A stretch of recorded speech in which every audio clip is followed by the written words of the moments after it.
పున్నానికో అమావాస్యకో ఇలా వచ్చి అలా మెరిసి వెళ్ళిపోయే జగన్మోహన్ రెడ్డి నిన్నగాక మొన్న ఒక ప్రెస్ మీట్ కూడా పెట్టి పాపం మెరిశాడు. ఎందుకని అప్పుడప్పుడు మెరుస్తాడు అంటే వాళ్ళ నాయకులు మర్చిపోతారేమో, వాళ్ళ పేపర్లో జగన్ గురించి రాయటానికి ఏమీ వార్తలు ఉండవేమో, కార్యకర్తలేమో జగన్మోహన్ రెడ్డి ఎక్కడా కనపడలేదని కంగారు పడతారేమోనని చెప్పి అప్పుడప్పుడు వచ్చి కనపడి వెళ్ళిపోతాడు. సగ తాడేపల్లి బెంగళూరు ప్యాలెస్ నుంచి తాడేపల్లి ప్యాలెస్కి వచ్చి ప్రెస్ మీట్ పెట్టి కనీసం ఆ నైట్ కూడా తాడేపల్లి ప్యాలెస్లో ఉండకుండానే మళ్ళీ తిరిగి బెంగళూరు ప్యాలెస్కి వెళ్ళిపోతాడు జగన్మోహన్ రెడ్డి.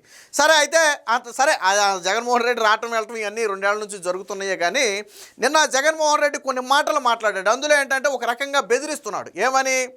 3 ఏళ్ల తర్వాత ప్రతీకార రాజకీయాలు ఎలా ఉంటాయో చంద్రబాబు నాయుడు అప్పుడు చూస్తాడని చెప్పి ఒక రకంగా బెదిరిస్తున్నాడు. అంటే ఏమంటున్నాడంటే జగన్మోహన్ రెడ్డి ఇండైరెక్ట్గా చెప్పేది ఏంటంటే, ఇప్పుడు మీ టైం నడుస్తుంది కాబట్టి ఏదైనా చేయండి, రేపొద్దున నేను వచ్చిన తర్వాత సంక్షేమం చేస్తానని చెప్పట్లా, అభివృద్ధి చేస్తానని చెప్పట్లా, ప్రజలకి మంచి చేస్తానని చెప్పట్లా. ఏం చెప్తున్నాడు ఆయన?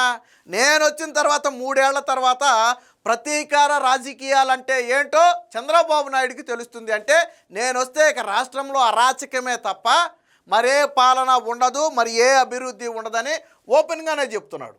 మరి ఎందుకు జగన్మోహన్ రెడ్డికి అంత ఆక్రోషం ఎందుకు, అంత ఆవేశం ఎందుకు నాకు అర్థం కావట్లా. ఇప్పుడు కూటమి పాలనలో కక్ష సాధింపు జరుగుతుందనేది జగన్మోహన్ రెడ్డి వాదన. ఒక చిన్న లాజిక్, నిజంగా కూటమి పాలనలో కక్ష సాధింపే జరిగితే ఇంతకాలం నువ్వు బయట ఎందుకున్నావు? నిజంగా కూటమి పాలనలో రాక్షస పాలన నువ్వు అన్నావు, రెడ్ బుక్ రాజ్యాంగం అన్నావు, కక్ష సాధింపు అన్నావు, ఇవన్నీ జరిగితే నువ్వెందుకు బయటకున్నావా? జగన్మోహన్ రెడ్డి ఉండవు కదా నువ్వు ఆ రోజు చంద్రబాబు గారిని అరెస్ట్ చేసావు కదా, అది మనసులో పెట్టుకుని అయినా సరే ఆయన నిన్ను అరెస్ట్ చేయొచ్చు. ఎందుకంటే ఆల్రెడీ నీ మీద కేసులన్నీ రెడీగా సిద్ధంగా ఉన్నాయి. లిక్కర్ స్కామ్లో అడ్డంగా దొరికిపోయినటువంటి మనిషివి నువ్వు కదా, కానీ నీ మీద చర్యలు తీసుకోలేదే. అది లీగల్గా జరుగుతున్నటువంటి వ్యవహారం, కోర్టు పరంగా ముందుకు వెళ్లాల్సినటువంటి వ్యవహారం, ఏదైనా లీగల్గానే జరుగుతుంది. ఇకపోతే గతంలో రెడ్ బుక్ అంటున్నావు కదా, ఏం చేసింది రెడ్ బుక్? నీతిగా నిజాయితీగా పనిచేసిన ఎవరినైనా శిక్షించిందా? నీతిగా నిజాయితీగా పనిచేసిన ఎవరినైనా రెడ్ బుక్ శిక్షించిందా? ఇదిగో పలానా వ్యక్తి నీతిగా నిజాయితీగా పనిచేశాడు, వాళ్ళని రెడ్ బుక్ ద్వారా ఇబ్బంది పెట్టారని ఒక పేరు చూపించు నాకు. రెండోది, రెడ్ బుక్ అంటే నారా లోకేష్ కత్తి తీసుకెళ్ళి పొడిచాడు. ఎవరైనా సరే గతంలో చట్టానికి వ్యతిరేకంగా పనిచేసి ఉంటే, నీ తొత్తులుగా మారి చట్టాన్ని చేతుల్లోకి తీసుకుని ఉంటే వాళ్ళ మీద జ్యుడిషియల్ ఎంక్వైరీ ద్వారా ముందుకెళ్తున్నారు. ఇప్పుడు అధికారులు ఉన్నారు, వాళ్ళ మీద ఏమైంది? ఎంక్వైరీలు వేసారు, నడుస్తున్నాయి. జత్వాని అనే ఒక మహిళ కేసులో ఏం జరిగింది? ఎంతమంది ఐపీఎస్ అధికారులు అందులో ఉన్నారు? ఇంటెలిజెన్స్ చీఫ్తో సహా, ఐపీఎస్ విషయాలతో సహా ఎంతమంది ఉన్నారు అందులో? ఏం చేశారు? అన్నారు కొట్టారా, చంపారా, ఏం చేశారు? ఒక కమిటీ వేశారు, అది ఎంక్వైరీ నడుస్తుంది. అది సో ఎప్పటికి తేలితే అప్పటికే తేలద్ది. లిక్కర్ స్కామ్ ఉంది, ఆధారాలు దొరికినాయి, కోర్టులో ప్రవేశపెట్టారు, కోర్టు శిక్షించింది. నారా లోకేష్ ఏమీ ఇబ్బంది పెట్టట్లేదే. నువ్వు బాగానే తిరుగుతున్నావు కదా, బెంగళూరు ప్యాలెస్కి హైదరాబాద్ ప్యాలెస్కి బాగానే తిరుగుతున్నావు కదా, నిన్నేమి ఇబ్బంది పెట్టట్లేదే, నీ ఆస్తులనేమి ఇబ్బంది పెట్టట్లేదే. అంతా ప్రశాంతంగానే ఉంది, ప్రజలకు అందాల్సిన సంక్షేమాలు అందుతున్నాయి, రాష్ట్రానికి జరగాల్సిన అభివృద్ధి జరుగుతుంది, యువత హ్యాపీగా ఉన్నారు, వృద్ధులు హ్యాపీగా ఉన్నారు, ఉద్యోగులు హ్యాపీగా ఉన్నారు, ఎవరి పని వాళ్ళు చేసుకుంటున్నారు, అందరూ బాగున్నారు. కాబట్టే జగన్మోహన్ రెడ్డి బయటకు వచ్చి బెదిరించడం. పైగా మళ్ళీ నిన్నేమంటాడు? నిన్న మెడికల్ కాలేజీలు చంద్రబాబు తీసుకొచ్చిన ఈ మెడికల్ కాలేజీ పీపీపీ విధానంలో ఎవడైనా మెడికల్ కాలేజీలు కట్టడానికి ముందు వస్తే మేము వచ్చిన తర్వాత జైలుకు పంపుతాం అంటున్నాడు. మరి మొన్న జేపీ నడ్డా లేఖ రాశాడు, పీపీపీ విధానం బేషు మీరు అందులోనే ముందుకెళ్ళండి అని రాశాడు. రేపు పొద్దున కేంద్ర ఆరోగ్య శాఖ మంత్రి జేపీ నడ్డాని జగన్మోహన్ రెడ్డి జైలుకు పంపుతాడని నేను అడుగుతున్నా. కేంద్రం ఏం చెప్పింది రాష్ట్రానికి? పీపీపీ విధానం బేష్, మీరు హ్యాపీగా ముందుకెళ్ళండి, మా సపోర్ట్ మీకు ఉంటుందని చెప్పి సెంట్రల్ గవర్నమెంట్ చెప్పింది. మరి అయితే ముందు ఎవరిని అరెస్ట్ చేయాలా? సెంట్రల్ గవర్నమెంట్ని అరెస్ట్ చేయాలా? మరి నరేంద్ర మోదీని అరెస్ట్ చేస్తాడా? ఆ ప్రపోజల్ పెట్టినటువంటి సెంట్రల్ గవర్నమెంట్లో ఉన్నటువంటి నరేంద్ర మోదీని అరెస్ట్ చేస్తాడా? కేంద్ర ఆరోగ్య శాఖ మంత్రిని అరెస్ట్ చేస్తాడా? ఎవరిని అరెస్ట్ చేస్తాడు? మరి ఎందుకు ఈ మాటలు ఇవన్నీ? మనకు చేతగాని మాటలు ఎందుకు? నువ్వు కేంద్రాన్ని టచ్ చేయగలదువా? పోనీ చెప్పు ఓపెన్గా, నేను బీజేపీ అయినా సరే, నరేంద్ర మోదీ అయినా సరే నేను వదిలిపెట్టను, నేను వచ్చిన తర్వాత అంతు చూస్తానని ఒక మాట చెప్పు. వాళ్ళు నిన్ను అడగకపోయినా కానీ పార్లమెంట్లోకి వెళ్ళిపోయి ఆ కాళ్ళ మీద పడిపోయి కాళ్ళకి నమస్కారాలు చేసేసి మరి నువ్వు వాళ్ళకి మద్దతు ఇచ్చేస్తావు కదా. మరి చెప్పు, ఓపెన్గా చెప్పు, భయమేముంది? పీపీపీ విధానానికి మేము పూర్తిగా వ్యతిరేకం, అది కేంద్రమైన రాష్ట్రమైనా మాకు ఒకటే. చెప్పు, దమ్ముంటే చెప్పా మాట. మీ నాయకులు చెప్పమన్న మాట చెప్పరు. చంద్రబాబు నాయుడు మీద పడి ఏడిస్తే ఎవరు ఏం చేయలేరు కాబట్టి ఇది రాష్ట్ర రాజకీయాలతోనే సరిపోద్ది కాబట్టి ఇక్కడ ఏడుస్తాం. కానీ అసలు అది పీపీపీ విధానమే బేస్టు, దాంతో మీరు ముందుకెళ్ళండి అన్న సెంట్రల్ గవర్నమెంట్ జోలికి మాత్రం మనం వెళ్ళం. పైగా 3 ఏళ్ల తర్వాత వచ్చిన తర్వాత ఇప్పుడు చంద్రబాబు నాయుడు వచ్చిన తర్వాత చంపేస్తా, తొక్కేస్తా, నరికేస్తానంటే ప్రజలు పదవి ఇవ్వలా. అది చేసింది నువ్వు. ప్రతి శనివారం ఆదివారం పాపం అందరూ భయపడే పరిస్థితి. ఎందుకంటే ఎవడి మీద కక్ష ఉంటే, ఎవడు వైసీపీకి వ్యతిరేకంగా మాట్లాడితే గోడలు దూకెళ్ళి అరెస్ట్ చేసేసాం. గోడలు దూకెళ్ళి. అది ప్రతీకారం అంటే. మళ్ళీ రెడ్ బుక్ గతంలో మీ నాయకులు అన్నారు కదా, నారా లోకేష్ పాదయాత్రలో రెడ్ బుక్ ద్వారా ఎవరినైనా చట్టపరంగా శిక్షిస్తామని చెప్తే మడిచి ఎక్కడైనా పెట్టుకోమనండి నారా లోకేష్ని, మడిచి ఎక్కడైనా పెట్టుకోమనండి నారా లోకేష్ని అన్నారు కదా. మరి నువ్వు అదే రెడ్ బుక్ పట్టుకుని వెళ్ళి ఢిల్లీ వెళ్ళి గొగ్గోలు పెట్టేవెందుకు? మీ నాయకులు ఇప్పుడు రెడ్ బుక్ చూసి గొగ్గోలు పెడతారు ఎందుకు? మడిచి ఎక్కడైనా పెట్టుకోమన్నారు కదా, ఆయన ఎక్కడో చోటు పెట్టుకుంటాడు, మీకెందుకు భయం? రెడ్ బుక్ అనే పదం లేకుండా తెల్లారటం లేదు జగన్మోహన్ రెడ్డికి అంటే అది ఎంత భయపెట్టిందో చూడండి ఒకసారి. అలాగని చెప్పి విచ్చలవిడిగా వీళ్ళేమీ చట్టాన్ని చేతుల్లోకి తీసుకోవాలా. ఆ రోజు చేసిన తప్పిదాలన్నీ కూడా ఎంక్వైరీలు వేస్తున్నారు, బయటకు తీస్తున్నారు, శిక్షిస్తున్నారు. చేసేది అదే, అంతే తప్ప రెడ్ బుక్ అంటే ఏదో నారా లోకేష్ తీసుకెళ్ళిపోయి కత్తి తీసుకెళ్ళి పొడిచేయడం కాదు రెడ్ బుక్ అంటే. కానీ ఇప్పుడు జగన్ మాత్రం 3 ఏళ్ల తర్వాత ప్రతీకార రాజకీయాలు ఎలా ఉంటాయో నేను చూపిస్తానని చెప్పి, అంటే మా తాత రాజారెడ్డి రాజ్యాంగం అని చాలామంది అంటుంటారు, చాలామందికి తెలియకపోవచ్చు. రాజారెడ్డి రాజ్యాంగం అంటేనే ఈ రాజ్యాంగం. ఇప్పుడు జగన్మోహన్ రెడ్డి చెప్తున్నాడు చూసారా, ప్రతీకారం అంటేనే ఏంటో ఎలా ఉంటుందో చూపిస్తానంటున్నాడు చూసారా, అది రాజారెడ్డి రాజ్యాంగం. ఓపెన్గా చెప్తున్నాడు జగన్మోహన్ రెడ్డి, నేను రాజారెడ్డి రాజ్యాంగమే తీసుకొస్తా, నేను మళ్ళీ వస్తే వచ్చేది రాజారెడ్డి రాజ్యాంగమే. అమరావతి ఉండదు, పోలవరం ఉండదు, అభివృద్ధి ఉండదు, సంక్షేమం ఉండదు, యువతకు ఉద్యోగాలు ఉండవు, ఏముంటుంది? కేవలం రాజారెడ్డి రాజ్యాంగం ఉంటుంది. ఇదే జగన్మోహన్ రెడ్డి చెప్పేది. ఆయనే చెప్పాడు, ఒకసారి చూద్దాం ఏం చెప్పాడు. ప్రతీకార రాజకీయాలు ఎలా ఉంటాయో 3 ఏళ్ల తర్వాత అర్థమవుతాయి. కక్షలకు బలైన కుటుంబాలు సహనంతో ఉండవు. సీఎం చంద్రబాబుకు జగన్ హెచ్చరిక. నాకు హోదా ఇస్తేనే సభకు వస్తా, 1.5 ఏళ్ల తర్వాత పాదయాత్ర. రాష్ట్రంలో రెడ్ బుక్ రాజ్యాంగం నడుస్తుంది.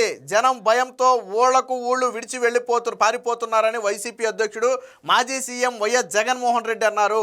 కక్షలకు బలైన కుటుంబాలు సహనంతో ఉండరని, ప్రతీకారం తీర్చుకుంటారని గుర్తుంచుకోవాలని సీఎం చంద్రబాబుని హెచ్చరించారు. అంటే ఇప్పుడు మీరు ఎవరినైతే ఇబ్బంది పెడుతున్నారో రేపొద్దున వాళ్ళే అరాచక శక్తులుగా మారుతారు. మీరు అంటే ఎవడైనా ఒక తప్పు చేశాడు అనుకోండి, వైసీపీ కార్యకర్త, ఆడిని ఏదైనా చట్టపరంగా శిక్షిస్తే రేపొద్దున ఆడు కక్ష తీర్చుకుంటాడు. అదే చెప్తున్నాడు ఇక్కడ జగన్మోహన్ రెడ్డి చెప్పాల్సింది ఏంటంటే, మీరు ఎన్ని ఇబ్బంది పెట్టినా మేము చట్టపరంగా ముందుకెళ్తాం, మేము కోర్టులోనే తేల్చుకుంటామని చెప్పాలి. అది చెప్పట్లా. ఏం చెప్తున్నాడు? నేను వచ్చిన తర్వాత కక్ష రాజకీయాలు ఎలా ఉంటాయో చూస్తారని చెప్తున్నాడు. మళ్ళీ పైగా దానికి రెడ్ బుక్ రాజ్యాంగం అని ఒక అంక. మీకు తోటా చంద్రయ్య అని ఒక వ్యక్తి గుర్తున్నాడా? టీడీపీ కార్యకర్త. జై జగన్ అనలేదని జై చంద్రబాబు నాయుడు అన్నాడని నడి రోడ్డు మీద పేక కోసేస్తే వాళ్ళ మీద ఏమైనా యాక్షన్ తీసుకున్నావా జగన్మోహన్ రెడ్డి? నేను అడుగుతున్నా. అందరిదాకా వద్దు, నువ్వు కక్షలు కార్పణ్యాలు అంటున్నావు కదా. తోటా చంద్రయ్య అనే ఒక కార్యకర్తను గొంతు కోసి నడి రోడ్డు మీద అందరూ చూస్తుండగా చంపితే నువ్వేమైనా యాక్షన్ తీసుకున్నావా? పిన్నెల్లి రామకృష్ణారెడ్డి అనేవాడు బహిరంగంగా ఈవీఎంలు పగలగొడితే నువ్వేమైనా యాక్షన్ తీసుకున్నావా? తర్వాత ఆ వీడియోలు బయటకు వచ్చాక నువ్వేమైనా ఖండించావా? పైగా వాడు రాముడు దేవుడు అంటూ సమర్థించావు. పిన్నెల్లి రామకృష్ణారెడ్డి అరాచకాలు ఊరు వాడ అక్కడికి వెళ్ళి అడగండి, పల్నాడులో ఎవరైనా చెప్తారు. పిన్నెల్లి రామకృష్ణారెడ్డి అరాచకాలని అడగని చెప్తారు. అలాంటి వ్యక్తిని నువ్వు వెనకేసుకోవచ్చు. రౌడీయిజం, గోండాయిజానికి మారుపేరే పిన్నెల్లి రామకృష్ణారెడ్డి సోదరులు. హైకోర్టు వాళ్ళని లోనికి వెళ్ళొద్దని బహిష్కరించింది. వాళ్ళ సొంత ఊళ్ళోకి వెళ్ళొద్దని హైకోర్టే వాళ్ళని వెలేసింది. ఎందుకంటే వాళ్ళ అరాచకాలు ఆ స్థాయి అరాచకాలు. నువ్వు నేను మాట్లాడుకోవడం కాదు, కోర్టులు చెప్తున్నాయి అరాచకాల గురించి. కౌంటింగ్ జరిగే రోజు కూడా పిన్నెల్లి రామకృష్ణారెడ్డిని కౌంటింగ్ కేంద్రం వద్దకు వెళ్ళొద్దని చెప్పింది. ఎందుకంటే ఆ రోజు చేసిన అరాచకం అలాంటిది. మీరు అరాచకాల గురించి మాట్లాడటం. ఇక ప్రతిపక్ష హోదా ఎవరు ఇవ్వాలి? చంద్రబాబు నాయుడు ఇవ్వాలా, ప్రజలు ఇవ్వాలా? ఒకటే ప్రశ్న జగన్మోహన్ రెడ్డికి. ప్రతిపక్ష హోదా అనేది ఎవరు ఇవ్వాల్సిన పదవి? కోర్టులు ఇవ్వాలా, స్పీకర్ ఇవ్వాలా, ముఖ్యమంత్రి ఇవ్వాలా, ప్రజలు ఇవ్వాలా? ఎవరు ఇవ్వాలి? ప్రజలు కదా ఇవ్వాల్సింది. మరి నీకు ఇవ్వలేదు ప్రజలు. నువ్వు ప్రతిపక్ష హోదా ఇవ్వకపోయినా ఆ పాత్ర పోషించి ప్రజల్లో మెప్పు తీసుకురా, అయితే నువ్వు గెలుస్తావు, లేదా ప్రతిపక్ష హోదా అయినా వస్తుంది.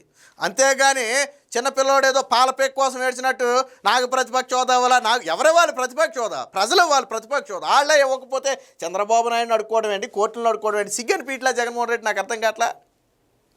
ప్రజలు నిన్ను 11 సీట్లకు పరిమితం చేసి, బాబు నీకు ప్రతిపక్ష హోదా కూడా కష్టమే, నీకు నువ్వు దానికి అర్హుడు కాదు అని ప్రజలు నిన్ను పక్కన పెడితే నువ్వు వెళ్ళిపోయి చంద్రబాబు నాయుడు ప్రతిపక్ష హోదా ఇవ్వాలా, స్పీకర్ ప్రతిపక్ష హోదా ఇవ్వాలి, పైగా ఇది అడుక్కోవడానికి కోర్టుకు వెళ్ళాలా? సిగ్గని పీట్లా.